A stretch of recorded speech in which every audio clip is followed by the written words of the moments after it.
At 85, George Matthews was just another old man walking through the park, his hand resting on a worn wooden cane. His doctor had told him to walk every day, a simple prescription to keep his mind sharp. As he made his slow, steady way along the familiar paths, people would nod and smile. They saw a frail figure, a quiet elder enjoying the morning sun. They didn't see the sergeant. They didn't see the soldier. George grew up in a small town in Pennsylvania, the son of a humble family. His world was one of grease-stained hands and simple dreams. He was a mechanic, good at fixing things. When the Korean War erupted, for George, enlisting was a duty, a call he felt he had to answer. But it was also a ticket out, a chance to see a world beyond the narrow streets of his neighborhood. The army took the young mechanic and forged him into a soldier. Basic training was a crucible, stripping away his civilian softness and replacing it with discipline.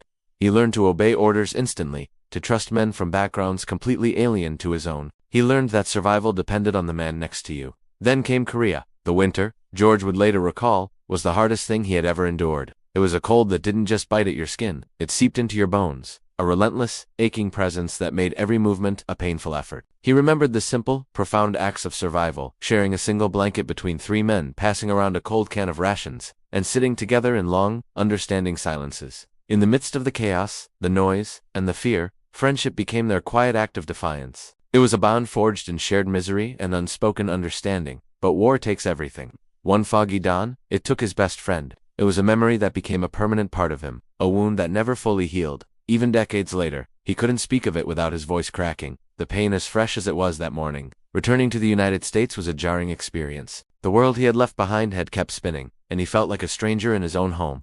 The parades were over, the welcome signs taken down. Life had moved on. So, George did too. He got a job at a local factory, married his sweetheart, and raised a family. He built a normal life on the surface. But a part of him remained on high alert, a soldier forever waiting for the next order. He never talked about the war. The medals stayed in a drawer, the stories locked away. Instead, he lived the lessons the army had taught him. He showed his character through his actions, rising before the sun, performing his job with meticulous care, and providing for his family without a word of complaint. It was his silent code of honor. Years flowed into decades. The factory, once the lifeblood of the town, eventually shut its doors.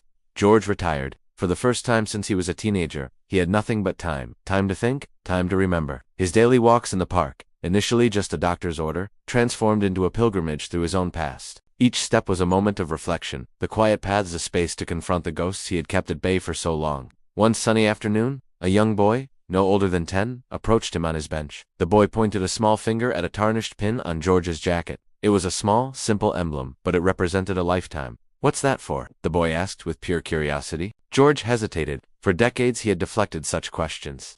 But looking into the boy's innocent eyes, he found a different answer. He spoke. He started with a few words, then a sentence, then a fragment of a story. It wasn't about glory or heroism. It was about the cold, the fear, and the friend he lost. He wasn't trying to impress. He was trying to explain. Word got around, the quiet old man in the park had stories to tell. Soon the local high school invited him to speak to a history class. Standing before a room full of teenagers, George felt a different kind of nervousness. He wasn't Sergeant Matthews giving orders. He was just George, an old man with a heavy past. He told them that war wasn't an adventure like in the movies. It was a brutal, unforgiving test of humanity.